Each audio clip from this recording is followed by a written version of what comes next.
Good evening, everyone. I am Dean Mallory, the Director of Public Programs here at Bennington Museum, and it is my pleasure to welcome you here this evening. Please take this opportunity to just double check, make sure your cell phones are off and set to silent, etc. I know it's been a while since we've been out at a public event, so we could all use a little reminder. As a reminder, the Bennington Museum requires the use of a face mask covering both the nose and the mouth while you are inside the building, with the exception of our speaker this evening while he's speaking. But he will be masked afterwards when he's closer to you. And I thank you all for doing your part to keep our community healthy and safe. This presentation is being recorded, and the recording will be made available via the Bennington Museum website, hopefully by the end of next week.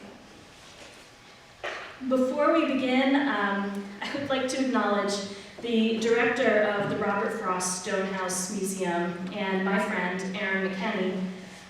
Erin, this would be her standing up here speaking to you this evening, but she ran into some unexpected circumstances and is unfortunately not able to be here with us in person tonight, although I'm sure she is excitedly watching the live stream on Facebook right now. Hope so. Hi, Erin. We miss you. Thank you for making this evening possible. We, on that note, related note, encourage you to visit the Robert Frost Stonehouse Museum to experience firsthand the site where Frost wrote many of his most beloved poems. On view there now is a special exhibition, Mary Ruthel, Erasures, which brings together treated books, erasures, postcard collages, and various three-dimensional objects by our Vermont State Poet Laureate and visual artist, Mary Ruthel. And it is her first solo exhibition of her work.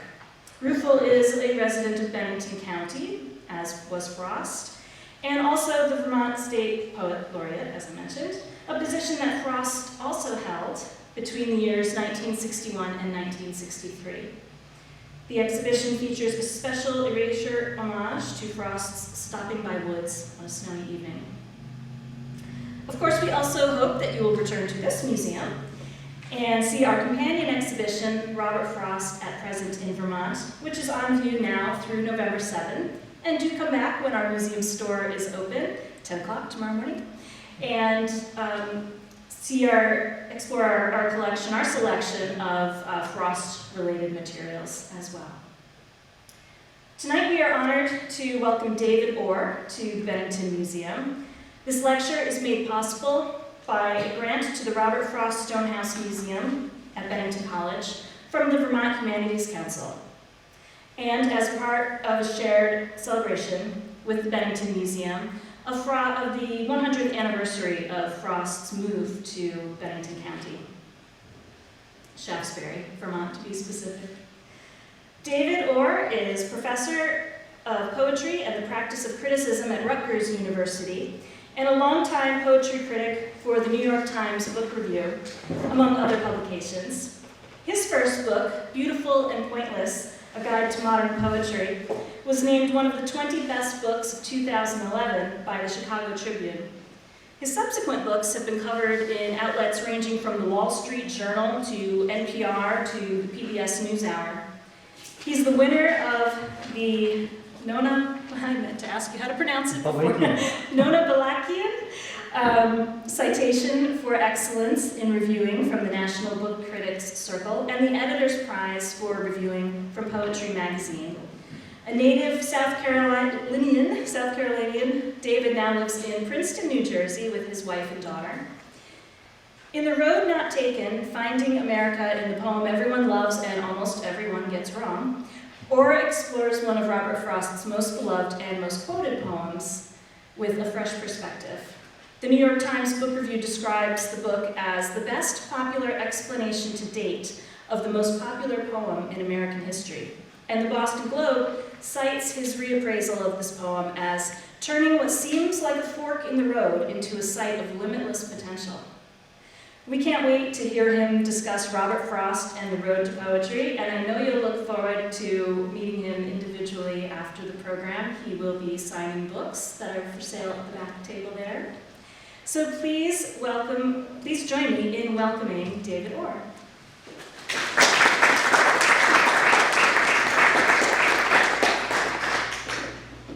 Thank you, Dina.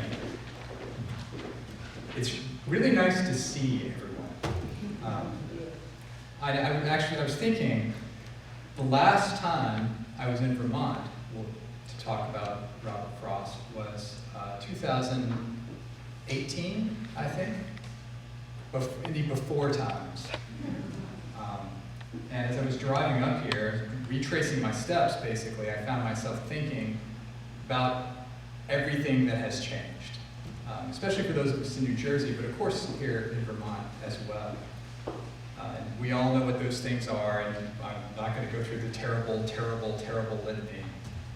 But one of the things that changed for us, at least in New Jersey, at the very beginning of all of this, and how sad is it that I can just say all of this and we're all like, yeah, all of this, right? Was that the day-to-day interactions that you would have with people were suddenly either gone or fraught. The day-to-day stuff, ordinary talk, right? The kind of ordinary, just, hey, how are you doing kind of stuff that we traffic in every day, almost every hour of every day, right? I'm not talking about the kind of really heightened conversation that you have with, say, a spouse if you're having a disagreement, or the kind of speech that we get when someone's standing up at a podium and talking at us. I mean the everyday thing, where you're in a grocery store and you go to the cashier and you make a little small talk.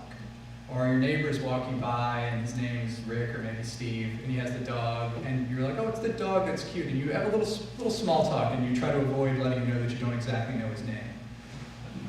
That's the kind of talking that I myself missed a great deal for a long time, as I had my 9-year-old daughter at home all the time, bouncing off the walls. And it turns out it's actually a really important kind of talking. It's the kind of talking that holds us together as a community. It's not these really important conversations sometimes, although they are by definition important. It's also this loose, gossipy, hey, what's going on? Can you believe the school board did this? That kind of talking. And I found myself thinking about this in particular driving over to Vermont, because this is the kind of talking that has as its poetic representative Robert Frost, the great poet of ordinary talk. And I feel sometimes that it sounds as if that's diminishing him, you know, as if he's the superhero with the weakest power or something. But in fact, I think it elevates him. It is an approach that not all poets follow, nor do they have to. You can be a wonderful poet in so many ways, doing so many things. But it is the path that Robert Frost followed. It's not an original path for him. There are other poets who also anchored their work in the ordinary speech of common people. Wordsworth is the classic example. But I think that Frost is one of the greatest poets of this kind of talking. And before I get into the poem and get into Frost, I just want to be a little more clear about what I mean when I say ordinary talk. And what was so interesting about it, I think, for Robert Frost. So let's think for a second about going to the grocery store. I assume everyone has been to the grocery store at some point. When I got to go back to the grocery store, I was so happy. I've never been so happy to buy Lay's potato chips. When you have a conversation with, say, the cashier, and you say, hey, I really appreciate you putting all my frozen stuff in one bag, the way I put it on the conveyor belt, you know, because when I put it in my freezer, it'll be so much easier. And you're like, oh, no problem, I always try to do that. It's really hard for me too. The semantic meaning of the words, it's a dictionary definition of the words, is important, right? I mean, you're saying something to this person, the person's saying something back to you. But you're also saying a lot of other things at the same time, right? And a lot of times what you're trying to say is, hey, you know, we're just a couple of people, you're working a register, and maybe that's kind of a tough job, and I just want to show that I see you as a person, not just someone who bags my groceries. I want to show some appreciation. And then that person in turn is saying to you, I get that you're just a customer, I have no idea who you are, and you just really wasted my time by writing a check for these groceries, but I appreciate you saying this to me. All of these things are happening at the same time. A lot of ordinary talk is extremely complex talk. was fascinating with Frost. He liked to talk about sentence sounds, and it's one of the most beautiful poetic metaphors of all the glorious, and there's so many amazing poetic metaphors about poetry, but the idea that what he's interested in is voices behind a door where you can't actually hear what the words are, but you can hear the sound of the sentences, the intonation. And so you get a sense of what's being said, even though you don't actually know the definition. It's a fascinating thing to be interested in. And I think that it segues rather neatly, he said, hoping that it did, actually into the road not taken, which is, in its own weird way, I'm going to use the word weird a lot in this talk. I feel like a terrible literary critic using words like weird. But you know, poetry is pretty weird at its best, sometimes at its worst, definitely at its worst, actually. In its own strange, weird way, this poem that we get so familiar with, it both mimics and expands on the idea of ordinary conversation. It does the kind of tricky thing that we do when we talk to our neighbor and we're saying what we're saying, but we're also saying a lot of other things. Maybe we're aligning ourselves with our neighbor in various ways, or maybe we're not. This is kind of how this poem works. It's a drama, a concept that was also very interesting to Robert Frost. And it is a riff, if you will, on the idea of talking to other people, as much of Robert Frost's poetry is. I want to be very clear, by the way, when I say this. I don't mean in any sense that his poetry involves just kind of imitating ordinary speech or being a transcript. It's not. It's a symbol of the way that we talk to each other in these kind of civic settings. This is tricky, by the way, because usually when I say these things, I look out and I want to see people getting what I'm saying, but when everybody has the, right? But that's why you think about this, because these are things that were taken away. It's pretty hard to have those ordinary conversations over a Zoom screen. Anybody, I teach in college, and the teaching over Zoom, it's just, oh my God. I mean, anybody teach or have to like work with a bunch of people over Zoom? Yeah, I mean, my face hurts afterward. It's like the difference between, you know, actors talk about acting for the camera versus acting on stage. And you act on stage, you have to make your gestures bigger. On Zoom, my grin gets crocodile-sized, and my cheeks ache afterward. And because I'm trying so hard to imitate just having a regular conversation in class.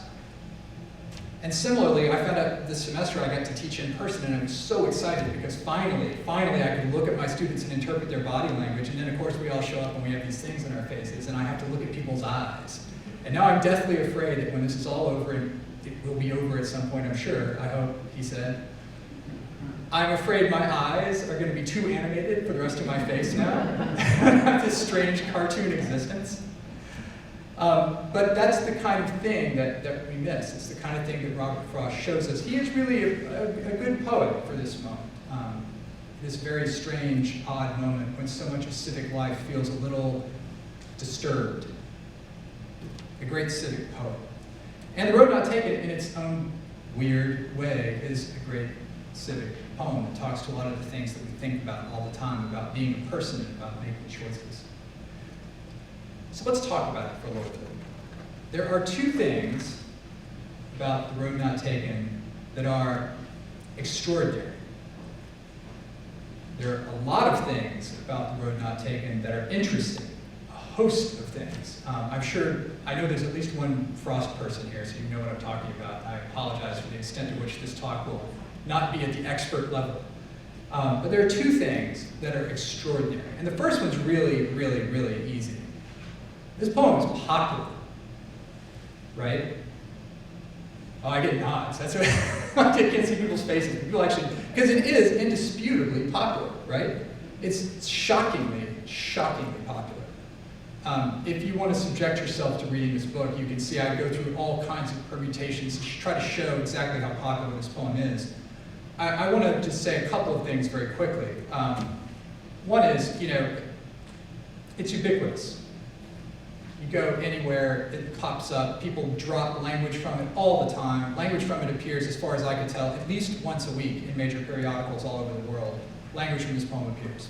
And that, I'm just picking out the most salient bits of language. There could be other parts that appear, and it's even more common. But anecdotal evidence is never good, but I want to give you one piece of anecdotal evidence, if I may, just because I find it amusing. And maybe this is only amusing to me, but we'll see. Thank you. My brother-in-law, when I started writing this book about this poem, amused himself by sending me, he would take a picture of any instance he saw of the poem and send and text it to me for a while. Any one that was amusing to him. This was the best one. If I could get my computer to start. Okay. Good.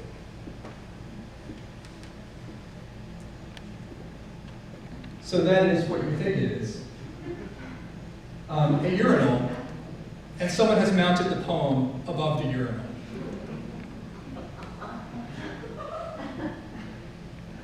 I want to just say to you, I have only ever used this picture for one other audience. And I was like, well, can I get away with this audience? I feel like I can. I mean, people are so interested in this poem that someone put it above a urinal. And one of the things that I like to say about this poem is the title of my book suggests that everybody's always wrong about this poem, but another way to put it would be to say everybody's a little bit right about this poem. That's what's so fascinating about it. But this is one of the few deployments in this poem that I think really is basically just wrong. There's really only one road there as far as I know. All right, so let me take that away because it's awful to look at. The other thing I want to show you, just to demonstrate the popularity of this poem, and I think it's better demonstrated than cited or proven. I want to show you a video. I'm not going to tell you what it is. I think it's more fun if you just watch it.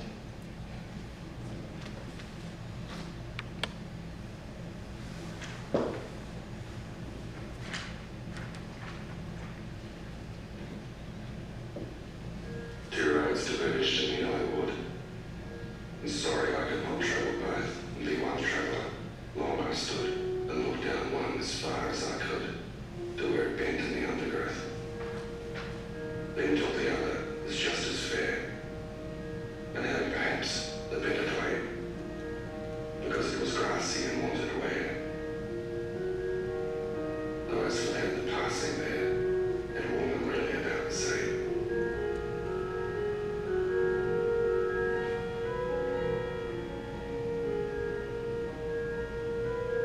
And both that morning equally lay, and leaves no step, trodden black. Oh, I kept the thirst for another day. Yet knowing how way leads on to way, I doubted if I should ever come back.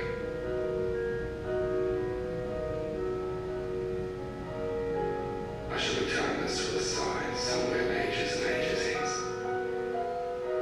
Two roads diverged in the wood, and I took the one less travelled by.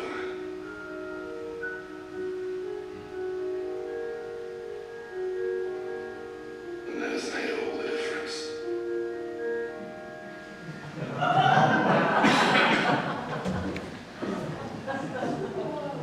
I love that commercial so much. It's a commercial from 2008 in New Zealand.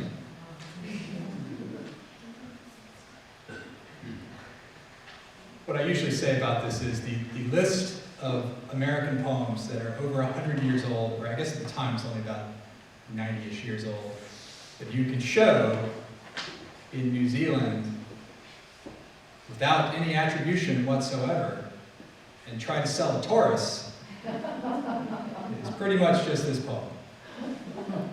It's the worldwide reach of The Road Not Taken. It's just shocking. I mean, it's very funny. It's easy not to appreciate how surprising it is. If you're a poetry critic, maybe it's a little easier because I'm deeply, deeply aware of how unpopular a lot of poetry, unfortunately, is.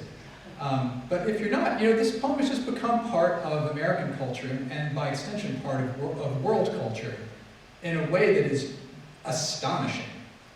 I mean, there are lots of other American poets. Lots of them.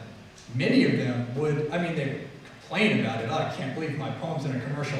How much should I get paid for that again? Love it. I mean, I'm a poet. I'd be delighted if they were to pay me. I'll take the money right now. It's amazing how popular this poem is. That's the first extraordinary thing. And then the second extraordinary thing is that everybody disagrees about it. I want to show you a couple things. But before I do that, how many people here, and I know you are familiar with the fundamental disagreement about this poem? No, I mean, no, maybe? I got half hands? That's okay. So, actually, so a minority of the audience, it seems fair to say. That's great, that's perfect, because this will be more fun. It would be easy for me just to tell you what the problem is, and I am, and we're going to talk about it a bit, but it's more effective, I think, to show you. And I want to apologize in advance, because these videos, we did the best that we could with the audio and the visuals. They're maybe not that great. I might come in afterward and just explain to you what happened.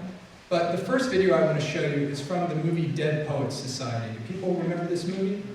Yeah, Robin Williams, right? Yeah, okay. So here's Dead Poets Society.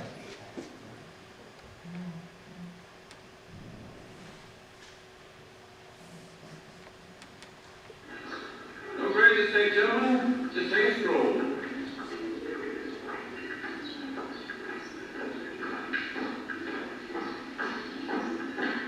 There it is.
So pretty straightforward, right?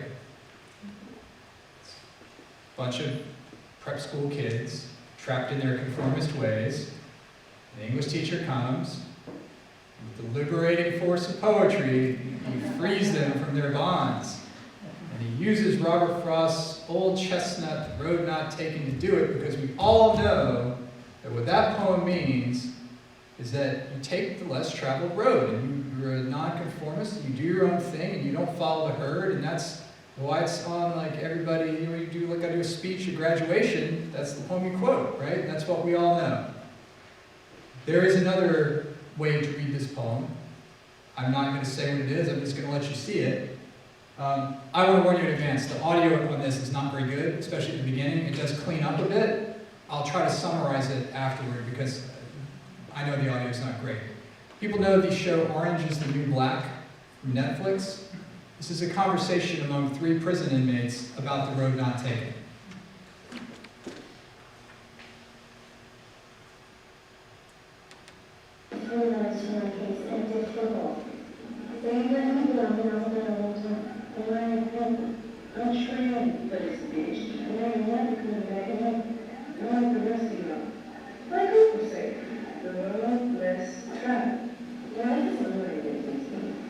Shit.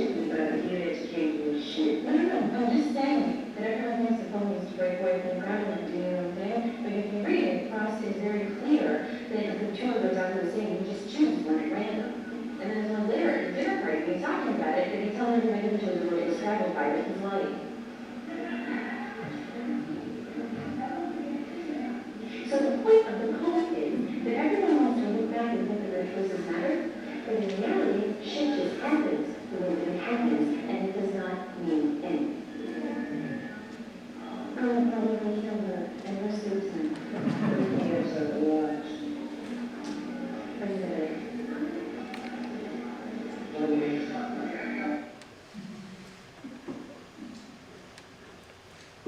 All right, so how bad was the audio? Do people understand what's going on there? Is it okay? Okay-ish?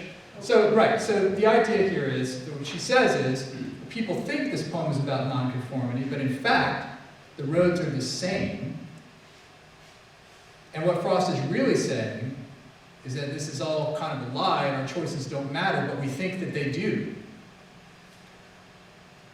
That's pretty interesting, right? So on the one hand, you have Dead Poets Society, you have Robert Williams, well, his character, John Keating, I guess, saying, well, this poem is actually, it's a paean, it's a salute to this idea of breaking away from the herd. And then you have these characters on Orange is the New Black saying, that's actually completely wrong, it is the opposite of that. That is extraordinary. Having something that is this popular and this disagreed about on a foundational level is amazing. There is no other cultural object I can think of that has these characteristics. The closest thing that I can come up with, and I've thought about this a lot, maybe you can come up with something, is the Bruce Springsteen song Born in the USA, which used to get played a lot. I think Ronald Reagan used it in campaign events until Springsteen made him stop. And you know, it sounds very patriotic, but if you look at the lyrics are quite dark. But the thing is, most people know that Born in the USA has a fairly dark element to it. You can actually just listen to the lyrics, there's no confusion there. The Road Not Taken, on the other hand, though, this is a foundational disagreement about the poem. And what I mean is, you know, we can all think of really, really, really popular cultural objects that people have weird views about, right? I mean, you know, pick anything you like, Star Wars. I'm sure there's a constituency out there that feels very strongly that the real hero of Star Wars is Chewbacca. That's an unusual thing to think, but it doesn't actually undermine what Star Wars is. There is not a large constituency out there that thinks Star Wars is actually a reality TV show about cooking, right? But here we have a very popular view that holds that this poem is really a salute to nonconformity, or to being your own person, maybe is a better way to put it. And then we have this other view that in fact the first view is completely wrong. Think about how strange that is. And then think about how strange it is that an object that possesses this characteristic would become enormously popular. I mean, one temptation here would be to say, well, it's really popular because the popular reading sounds great. People like stuff like that, and so, you know, it's just popular because people are dumb. I don't think that's a convincing reading. Because for one thing, you can find any number of poems written in like the 19th century that have very uplifting messages, and none of those poems are very popular. So why is this popular, this very strange poem? So I'm going to get to that, but before we do, I'm going to give you a very, very, very, very abbreviated Robert Frost bio, not the entire bio because he lived to be 88, but the bio leading up to this poem, because it's interesting. There's some interesting things that happen. In particular, there's a relationship that's very interesting that really is one of the founding elements of this poem. And then we'll talk about how the poem works some. So, first of all, does anybody know where Robert Frost was born? California. Hooray! Who knew that? How many people knew that? Oh wow, a minority view, but a larger minority. That's great. Usually people don't know. Yeah, he was born in San Francisco. That's right. It's surprising to some people, right? It was actually surprising to me when I learned that. I should say I'm a critic, not a biographer. So when I'm writing about poets, I usually know the biography to an extent, but I'm not deeply versed in it just because it's not what I do. So when I started writing about Frost, I needed to go and learn about Robert Frost. And in fact, I had no idea that he was born in California. And what's really interesting is he wasn't just born in California. He all but grew up there. Not entirely, but the first 11 years of his life were spent in California, in San Francisco, which at the time was a very different place than the place that it is now, which is to say a place where sandwiches cost $45. Then it was a kind of a, I'm trying to think of the right way to put this. It had been a gold rush town and then like a silver rush town. There was an element of going, you go there to seek your fortune. It's a bit dangerous, a little crazy. And his father was an Easterner who had gone out to San Francisco for that very purpose. So Frost lived in San Francisco until he was 11. How many parents here have kids who like either older than 11 or in that age range?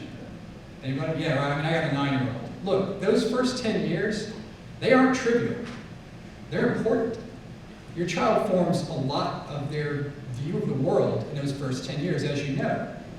I just want you to bear in mind, as we talk about Robert Frost, and the great Yankee, Vermont, New Hampshire poet, spent those important years in San Francisco. It's of course not in any way to claim that he isn't a great Vermont poet. He absolutely is. He wanted to be. But it is to say, it's not like he grew up on a farm. He did not at all. In fact, he didn't really do any farming until he was maybe 21. Is that consistent with what people thought about Robert Frost? When he moved back with his family to the east, to Lowell, Massachusetts, he moved because his father died of tuberculosis, leaving the family $8. And when he moved back to Massachusetts, he didn't move into a farm, he moved into a mill town, because his grandfather was a mill supervisor. His grandfather would actually go on to support him in the early years of his life, and Frost, being Frost, resented that a great deal while also still taking the money because he had to. I love Frost. I'll say some things here that will imply a certain amount of humor at Frost's expense, but I want you to understand when I do that, it's with great respect. Frost is an amazing poet. He's an interesting and quirky person and a difficult person in many ways, but it doesn't make me respect him less. But he is a character. I mean, he wanted to be a character. So the family came back to Massachusetts, and Frost went to schools around Lowell, and I'm going to skip years and years, and anyone who's read a lot of Frost biographies will say, well, what about this? But just bear with me, because I got to get to England. In high school, Frost was a great student, really good student, a really good athlete, and he graduated at the top of his class with one other person, Eleanor White. Frost decided, because of course, what else can you do if you're co-valedictorians, that they had to be married. It's just science. So he suggested this to Eleanor, and she agreed that this was something that she wanted, but she thought that they should wait until they had gone to college and had something to support them. So she went to college, and Frost went to college, and Frost promptly left college. This was Frost's path through higher education. He went to Dartmouth, he went to Harvard, he dropped out of both. The great American poet does not have a college degree. Doesn't mean he's not educated, one of the most educated poets there has ever been, but he does not have a college degree. I will tell, actually, let me check my time.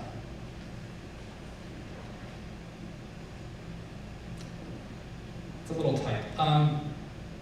Do you want to hear a funny Robert Frost story?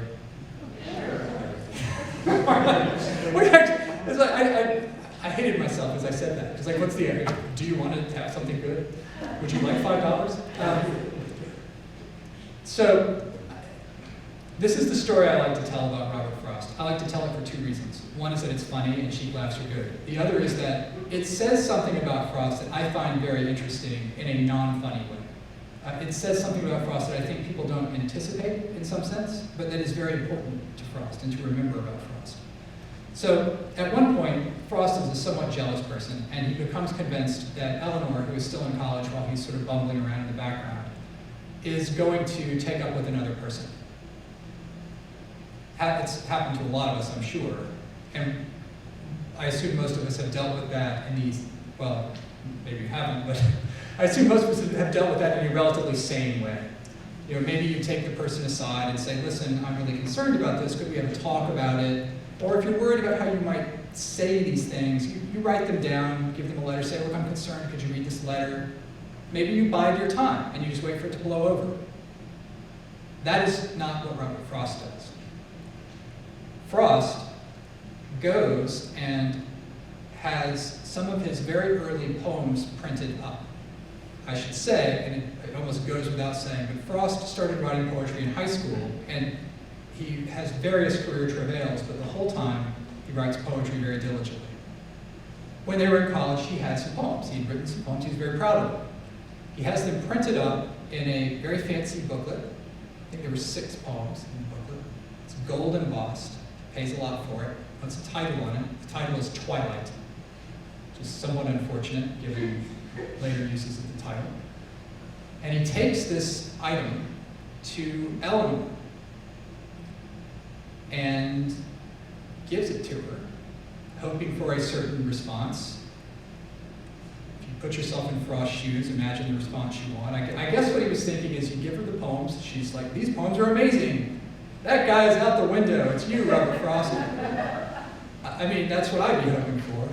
And she says, you know what, this is wonderful, thank you, more or less. And doesn't reply in the way that he had hoped, which was probably a hope no human being would have met.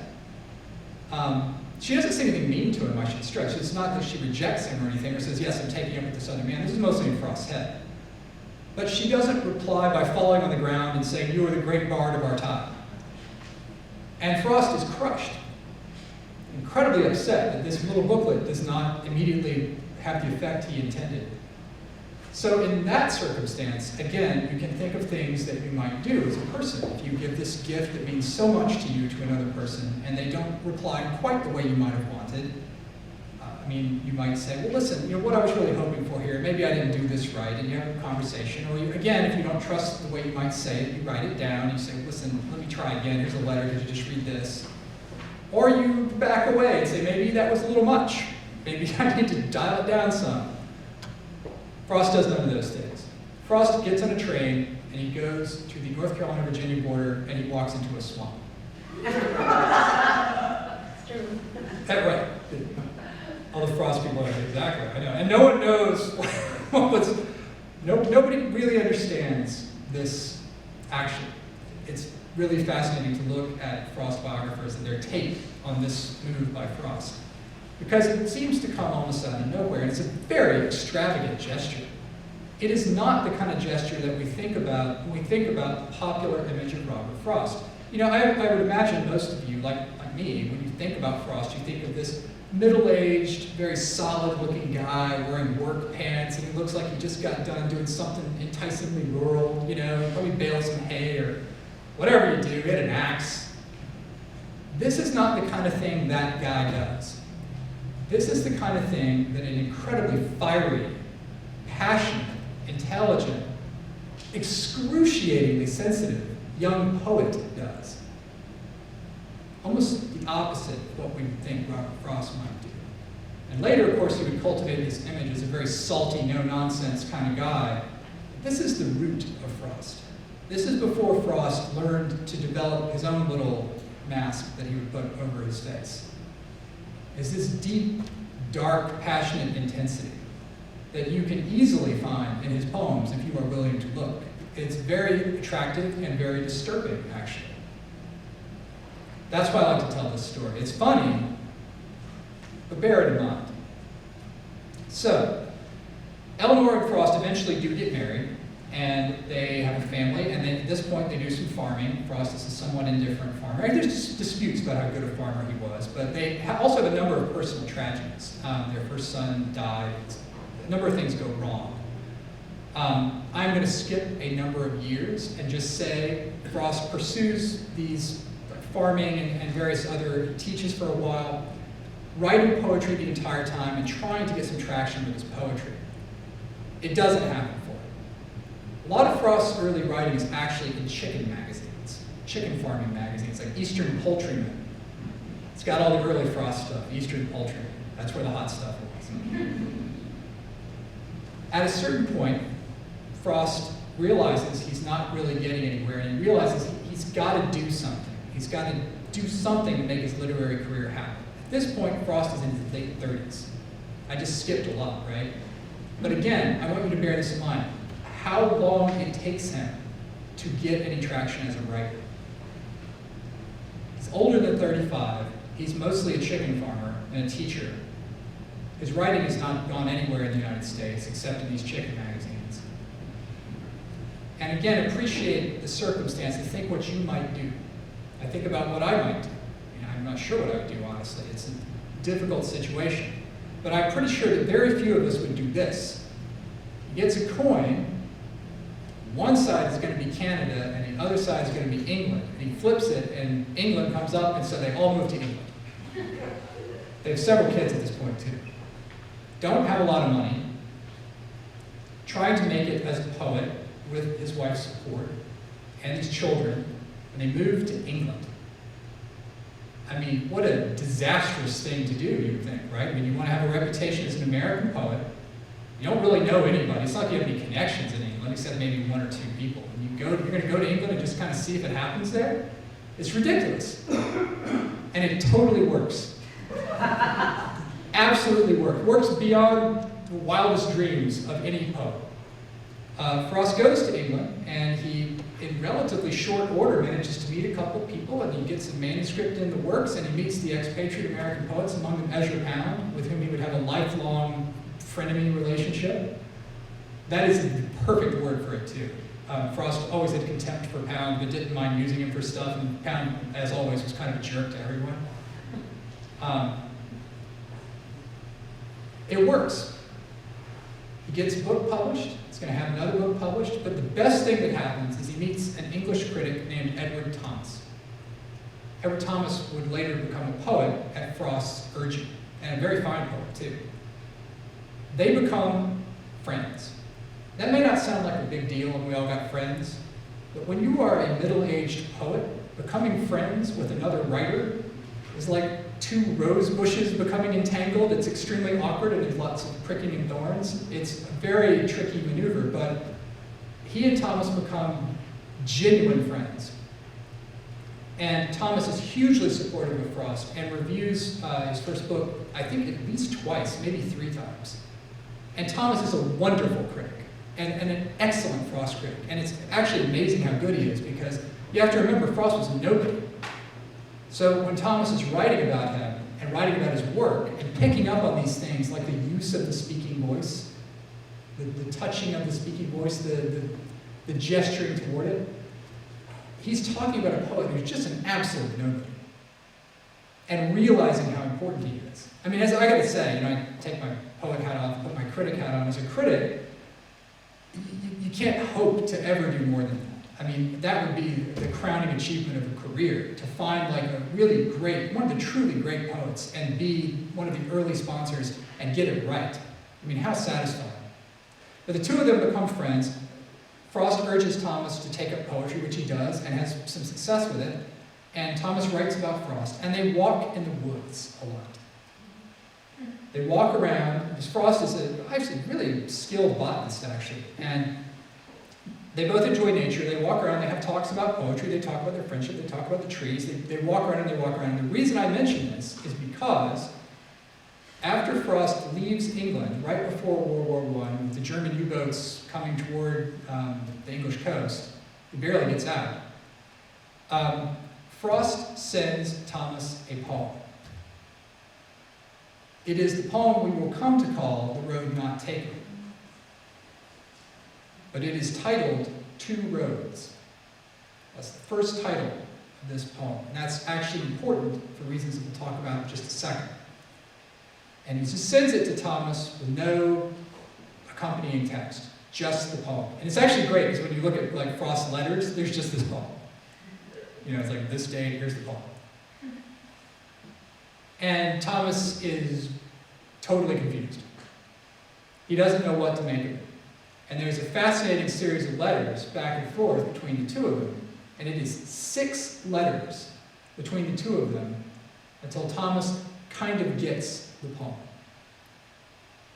It's fascinating, right? 6 letters back and forth. So not all of them are You can't read all of them, some of them have been lost and are implied by other letters, but you can recreate the record. It's a lot of letters with someone who's a brilliant literary critic to explain a poem, right? It's a lot. But it makes sense because it is an extraordinarily tricky poem.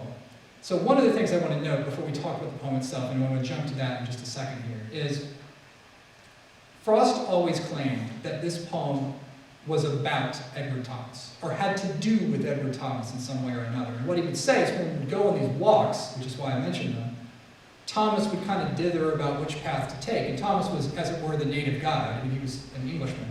And, well, he was in England anyway. And he would say, well, go this way, but actually, no, I regret it. I wish we'd gone the other way. And Frost found this very amusing because Frost was an incredibly decisive person, as you might guess from the coin toss. Very decisive, if nothing else. And Thomas was very different, and this is maybe one of the reasons that they found each other so interesting.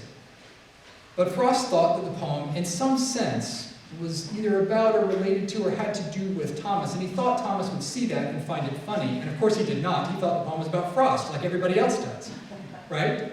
I mean, most people read this poem, they're like, oh, it's this Robert Frost is bragging about how he's a nonconformist. No. And then when Frost points out, well, I'm not even really saying that, I'm saying these other things, Thomas thought, oh, do you mean you regret choices that you made? And Frost is like, no, it's not about me. Very confusing.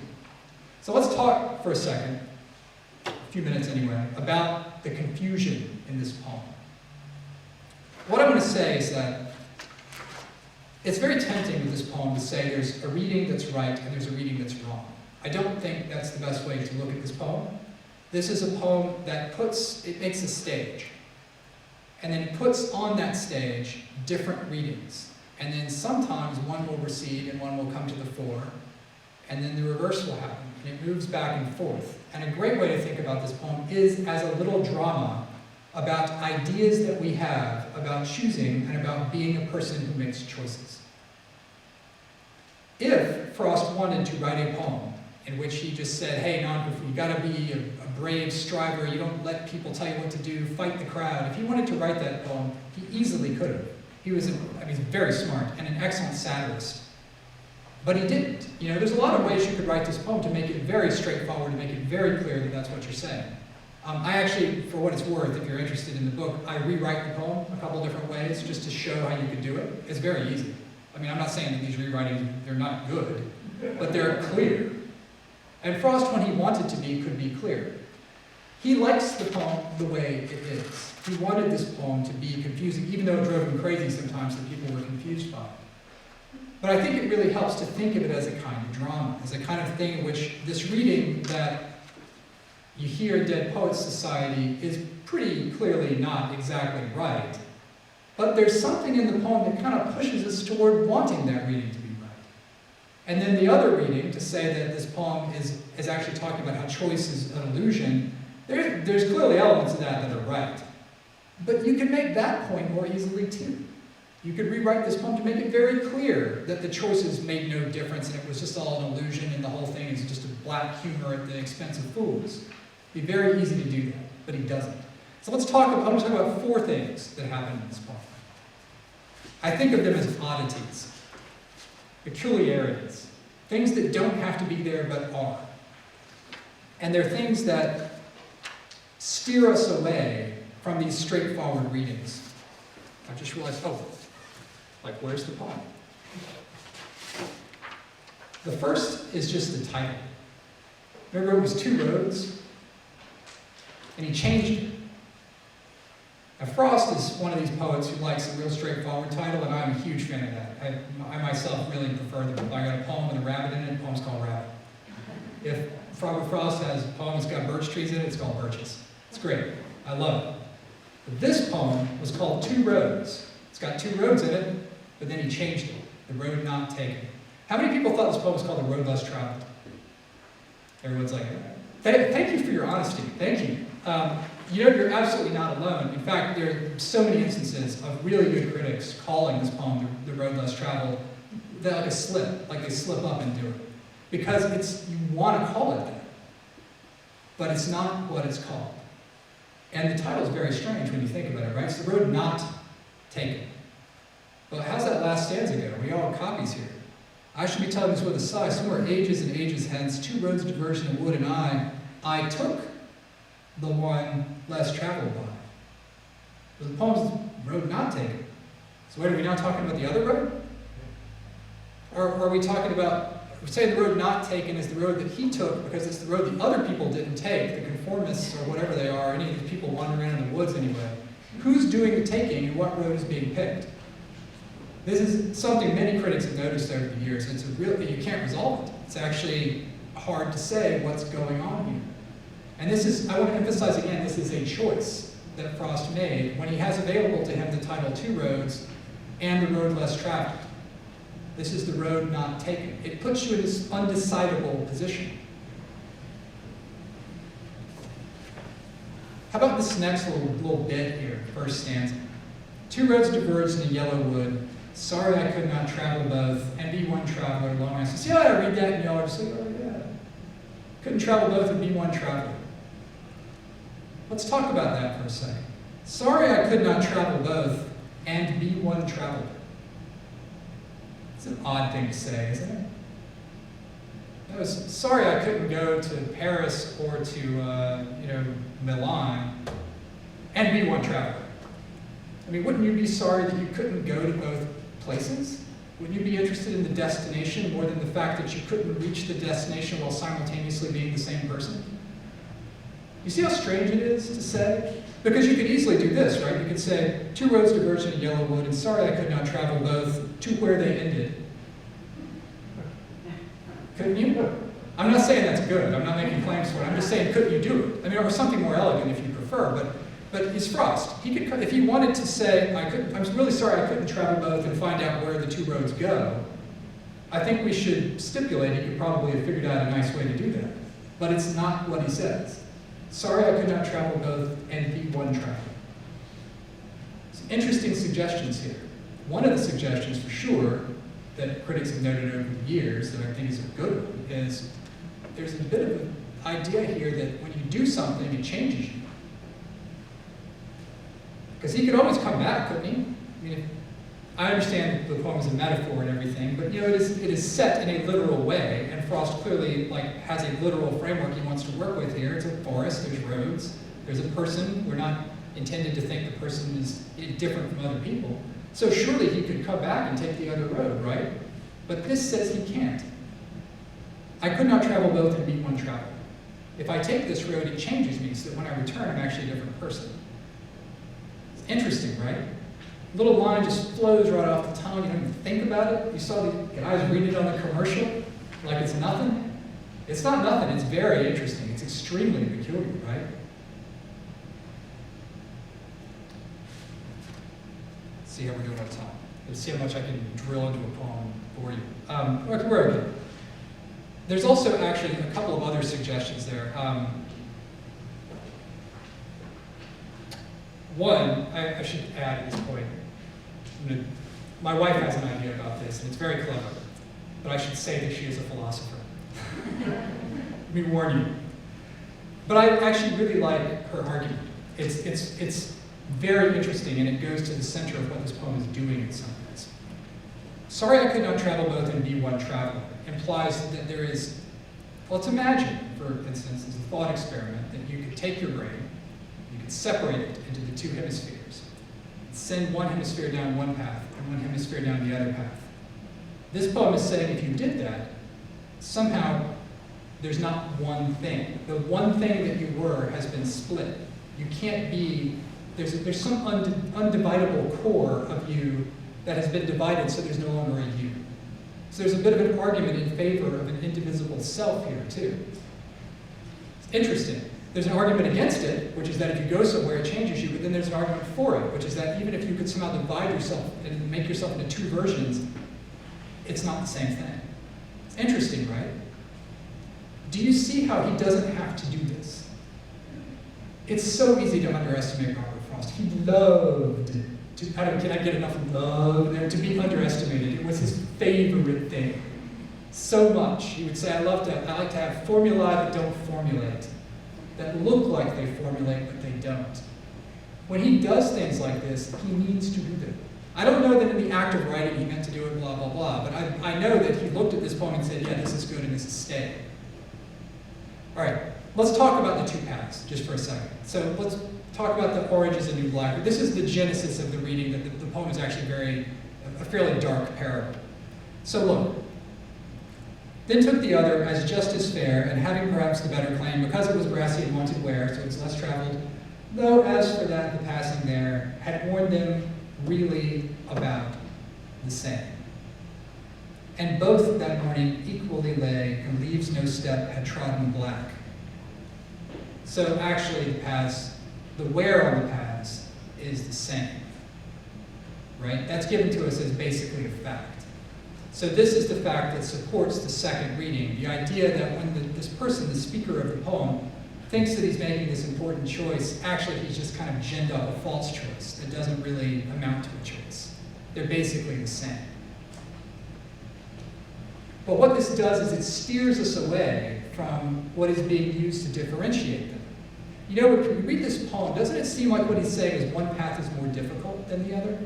Like the harder path. Remember the Dead Poets thing is all about being a nonconformist. So part of that is choosing something that's more difficult in a sense. And it's also, of course, the path that is less traveled in some way, but it's also, there's an element of difficulty. But all we're talking about here is how many people have walked on paths. But if you're in the woods, I don't want to be crushingly literal here, but everybody's walked in the woods, right? Are the more interesting paths in a wood the paths that lots of people walk on, or the paths that nobody walks on? If you go to a park, what does nobody walk on? It's like the access road or something, right? The interesting path is actually the path most people are walking on, right? Again, I know this is crushingly literal, but bear in mind, there's so many ways to write a poem about choice. This is what Frost wanted to do. This is the construction he wanted to make. He doesn't have to do it this way. He doesn't have to talk about where more people walk. He could talk about which path is harder. He could say which path is steeper, couldn't he? He could say, look, one went way up a mountain and the other path was just flat and easy. But he doesn't do that. He talks about how worn they are, and then he says, oh, they're worn about the same. It kind of throws us back and forth. You're not quite sure what to do with it. And then that, of course, all comes to a head in the last stanza. This is the last bit I will talk about. And then if anybody has any questions, I would love to hear it. But I shall be telling this with a sigh.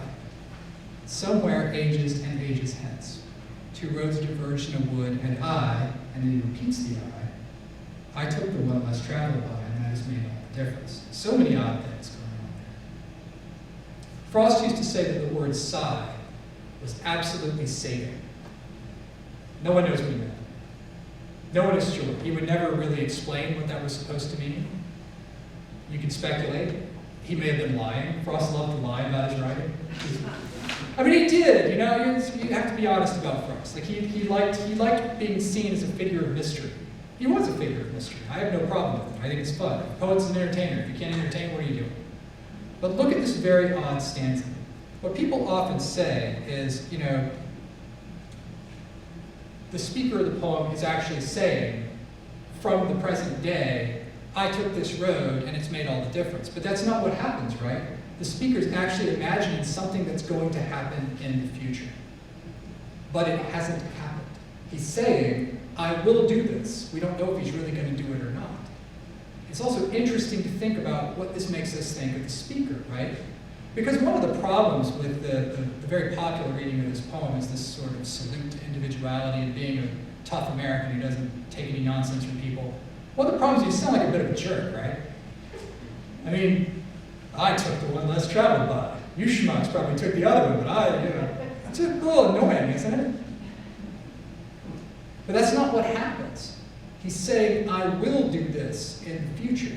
Makes him a different kind of person, I would say, right? Potentially, anyway, don't you think? I mean, look, I don't want to presume about your personal lives, but I'm sure you've met people who are extremely annoying and who are huge. But yeah, people who are huge jackasses. I mean, I'm sure you've met them, right? I know I have.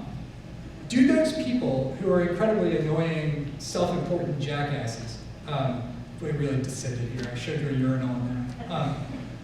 Do they say things like, in the future, I bet I'll do something really annoying and that makes me look like a jackass.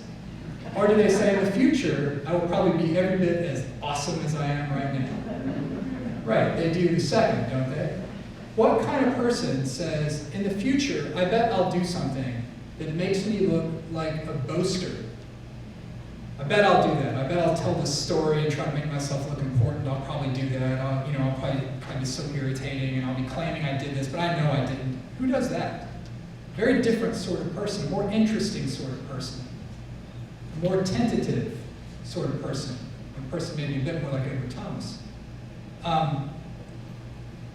It's really interesting to think about what's going on here in this projection into the future. Because again, if you think of this poem as being very dark and being just a negation of choice and identity, why would you do this and allow this little bit of humanity to creep in? I mean, this is a poem that Frost always, there's a scholar named Catherine Kearns who's written about this, and she talks about Frost and Thomas, and that you can't dispute the connection here.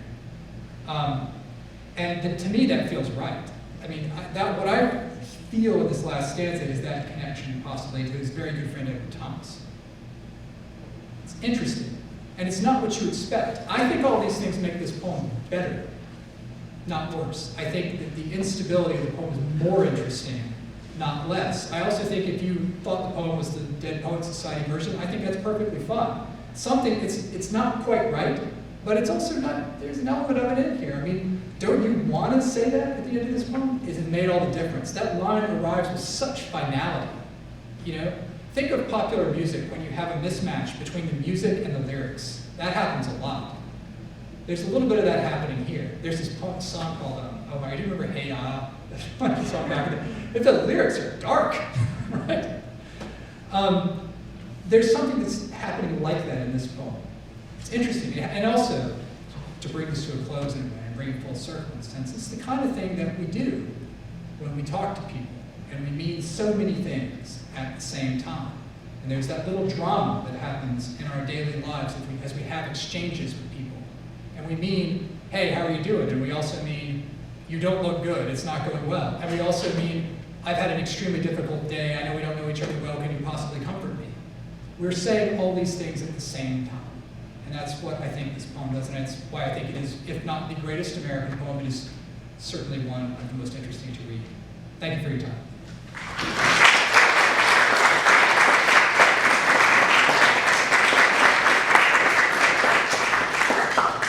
I should say, if people have questions or whatever, snacks, whatever, I'd be happy to try to answer them. If you don't, then it's also okay. Sure. So, as you know, they made us all read this in school. Yes. And yes, they did. Memorize it and learn it. So, for many of us, a poem like this and other Frost poems as well, they're archival. And when we see them in another context, all we think about is how upset we were when we had to learn it in high school. Right. So some of us never get beyond that. But how do we take things that are archival and our collective memories as tortured students and bring them into our adulthood or our better educated selves more gracefully? I wish I knew the answer to that. If I knew the answer to that, I'd be making a lot more money as a poetry critic. It's a great question. I mean, how do you take these things? The thing is, for a lot of us, I think it's a really good question. For so many of us, poetry is a childhood phenomenon, isn't it?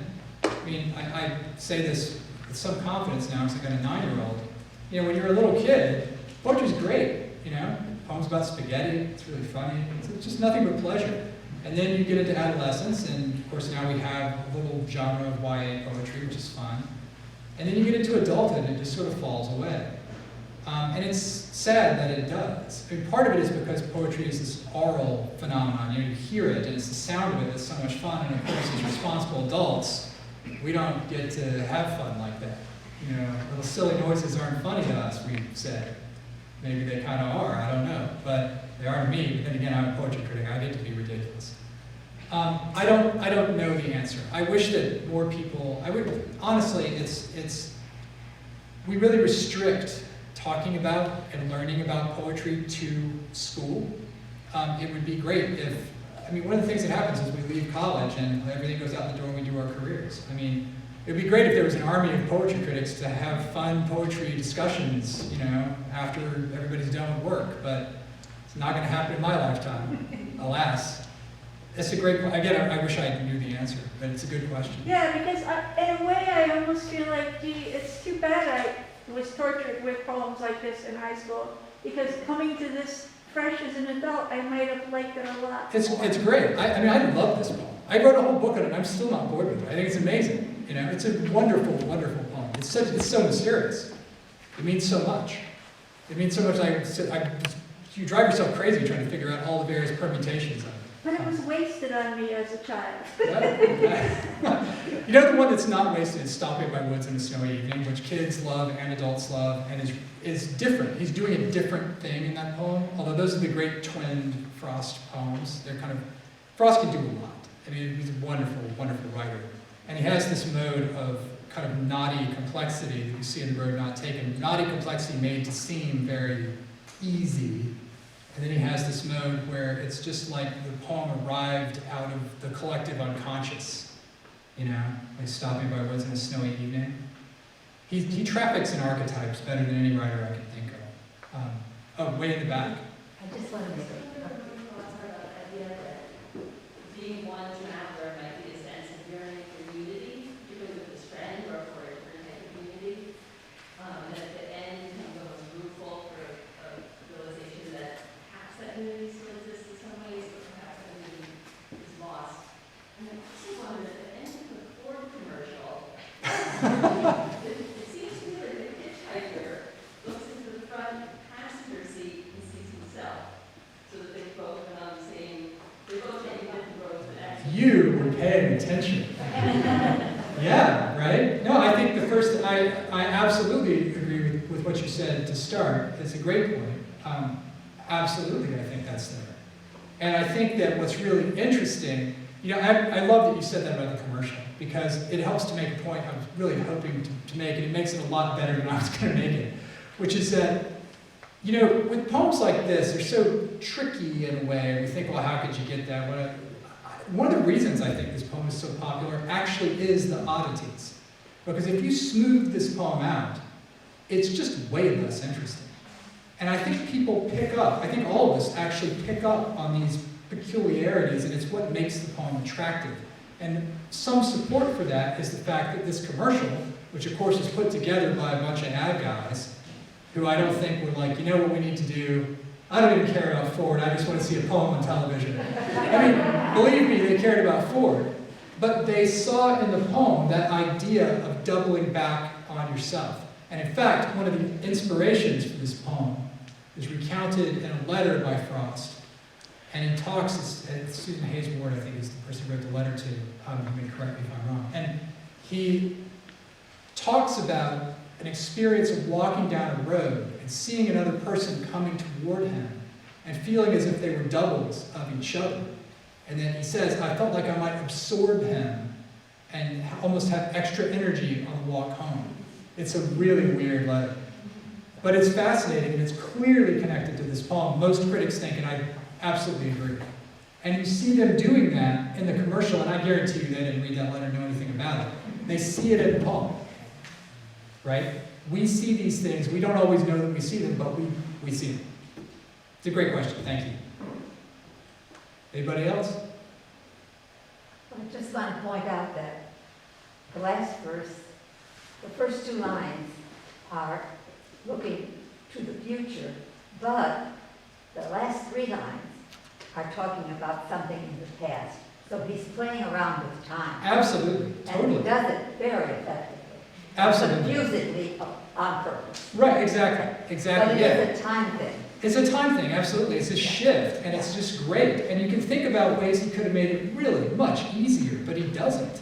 That's the thing about this poem. There's so many choices that could make the poem simpler that he doesn't make, that you kind of have to take it for what it is, which is this absolutely bizarre and really interesting artifact. And if you're thinking, well, I thought it meant this, and now no, it doesn't mean that. Yeah, it kind of does mean what you thought. It kind of means everything at once, some to greater degrees than others.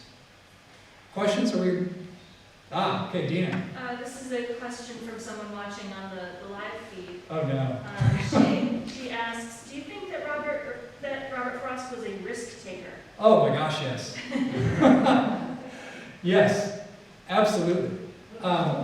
So, I mean, he was just a very, I'm trying to think of the right word for it, headstrong person? I don't want to be insulting about it because it's just a character, neither positive nor negative. He's just a very assertive person. Decisive about things, prone to making decisions in a somewhat almost flamboyant way, like with the coin toss. There's an anecdote about another walk with Edward Thomas that is a little bit illustrative, maybe not of risk-taking, but of just his general persona. At one point, the two of them were walking in the countryside, and there was a gameskeeper, probably mess up my English countryside jargon here. There was a guy who was in charge of some of the land, and the guy basically was trying to tell them they couldn't walk on the land, and it got a little heated. And the thing about Frost is you couldn't go and mess with him, because he would try to fight you.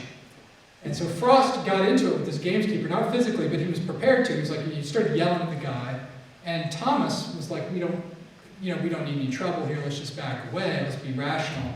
And they had this big confrontation, and eventually they retreated, because I think, I'm not sure if at that point the gameskeeper had a gun, but he would at one point have one. So they retreated, and then they were talking about it, and of course if you've ever had to retreat from a confrontation, you sit there and fume about it. Talk about, if I'd done this, and they did that. Anyway, the fuming got Frost all mad again, so then he went and found the gameskeeper's cottage and yelled at him some more until the guy pulled a gun out and threatened to shoot him, at which point Frost retreated, but he felt like he'd made his point. And Thomas again was like, what are you doing? This is crazy. You're going to get us killed. And there is some thought by a recent Thomas biographer that Thomas felt a certain amount of anxiety about all of this, and that he felt like he behaved like a coward, and that this may have contributed to his decision to enlist in the English army and go fight in World War I, where he died. Though not clear. It's not clear what caused that decision, but there is some speculation about that. But that's they're different people, very different people who liked each other a lot. But Frost is the kind of guy who, if you told him to get off the trail, he'd say, who are you? Why are you telling me to get off the trail?